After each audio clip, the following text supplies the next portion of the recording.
Hello, and welcome to episode 287 of Prog Review.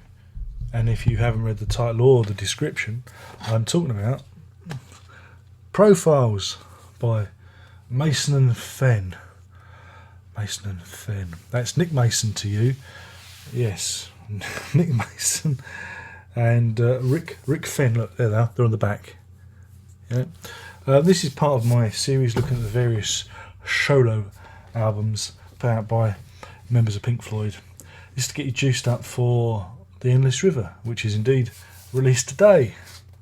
A bit behind schedule, but hey, you'll forgive me. You've probably already heard The Endless River today, but we'll carry on with this.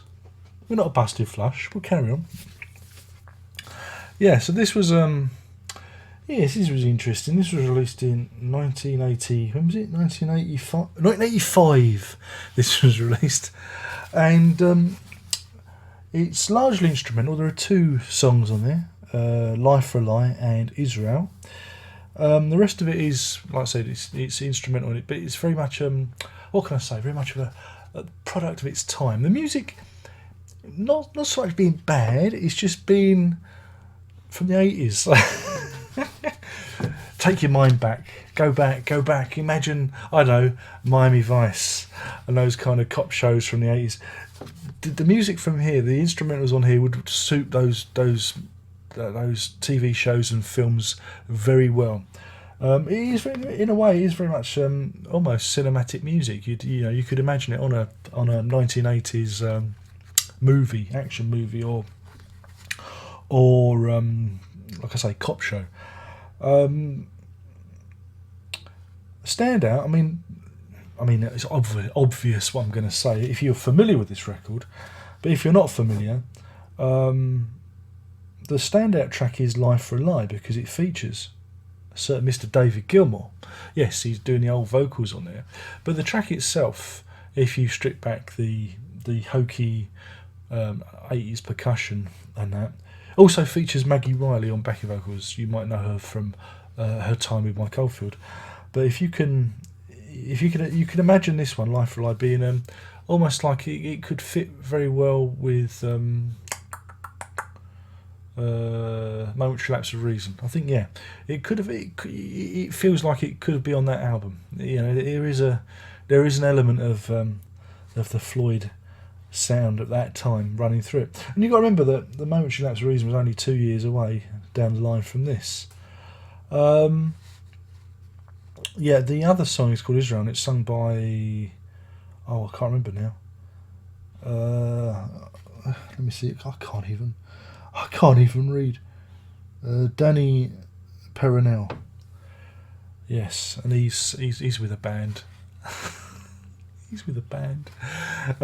But that song, "Israel," is not very good. It's not as good as "A Life for a Lie." It wasn't as bad as I remembered it, because I remember buying this many years ago. Again, I think I picked up for something like 99p. 99p, should have a look. So it's even got an inner bag. Look, how cool is that? Yeah, look. There's an inner bag there with Rick Fenn. And there's a bit with Nick Mason there on the drums. And his love for motor cars. When I remember listening to it years ago and not being that impressed by it, even nearly dropped it. And I wasn't that impressed with it. But when I played this again, I thought, it's not that bad. Within the right context, remembering the time it was and what they were trying to achieve. It's not a bad album. It's certainly more interesting than Richard Wright's solo album. It's actually musically more interesting than David Gilmour's album. I mean, again, the music on it is quite fun, but it is hampered by some really choice 80s production. So if you look at it as a historical document, it might be worth having a look at. What do you reckon? So, when it comes to a rating, like I say, for me, it really is just let down by the production. You know, because some of the tunes are all right. It does tend to run out of steam on the B side though, or maybe I just got bored of the rototoms. You know. Oh God. I'm going to give it 3 green socks out of 5. That's green socks 3 out of 5. That's green socks out of 5. Oh dear, this hasn't been very good, is it? I know. I've got an idea. I've got an idea for you. What I'm going to do is I'm going to do a twofer for you. Twofer. Right, you wasn't expecting this. If you haven't read the title and description, this is Prog Review 288, hidden within 287, where I talk about the orb, metallic spheres, with that there David Gilmour. See, look, it says it, Pink Floyd. Yeah, I missed this one the first time round, and I picked it up recently because I was doing this. I managed to get it. Do it cheap from Zoverstocks. Thank you, Zoverstocks. And the copy's not in bad nick either, considering, you know, it's not a bad, not in bad nick at all. So I was pretty pleased with that. Yeah, so you got the orb, Alex Patterson. You got Youth on bass, Tim Brown on keyboards, and of course David Gilmour on guitars and vocals. All the royalties from this was going to be given to the appeal for Gary McKinnon, the computer hacker, they were trying to extradite to the US, which I thought was a very worthy cause. The music on it is very, very ambient, not in a bad way, it's kind of in a good way.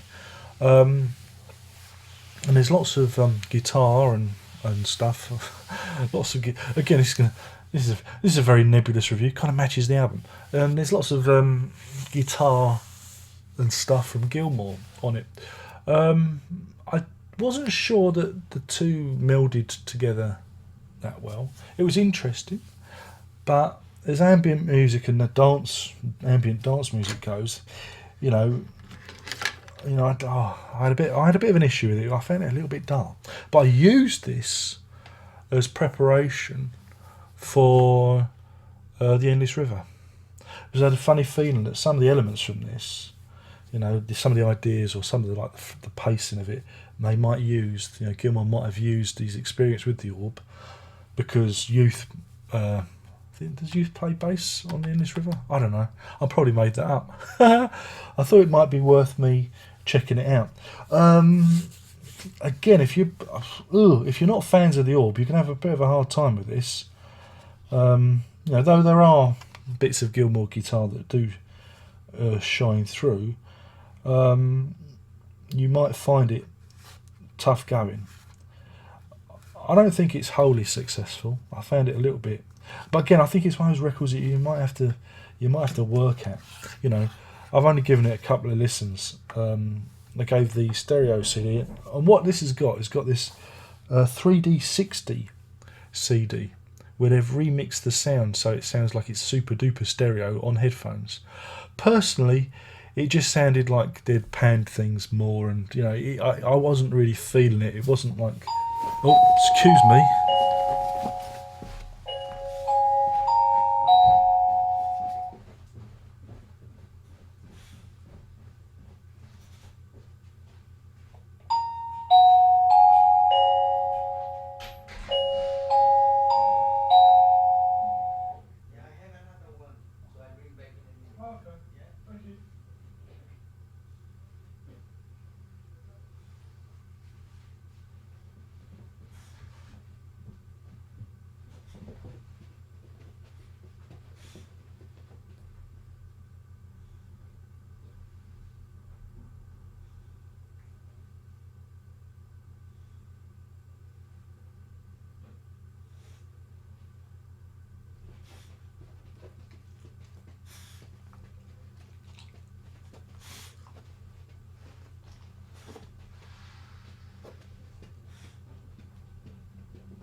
Hi, honey, I'm home.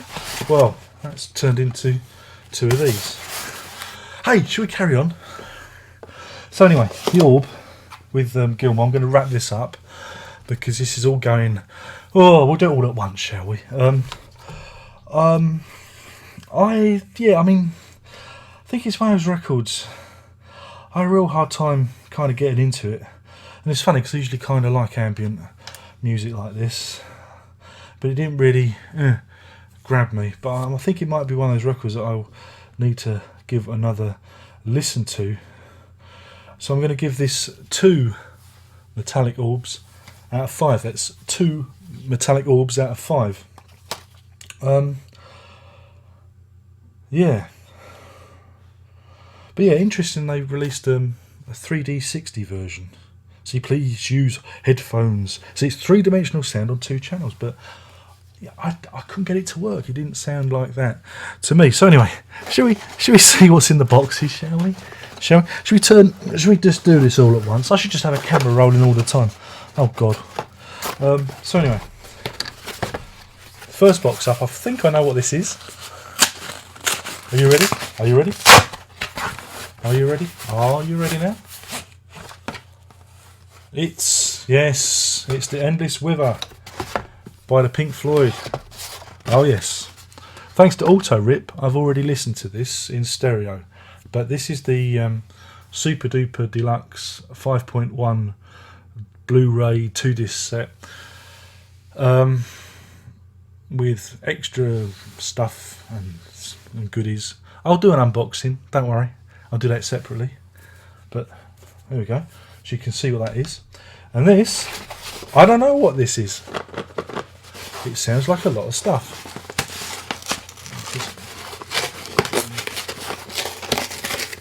Son of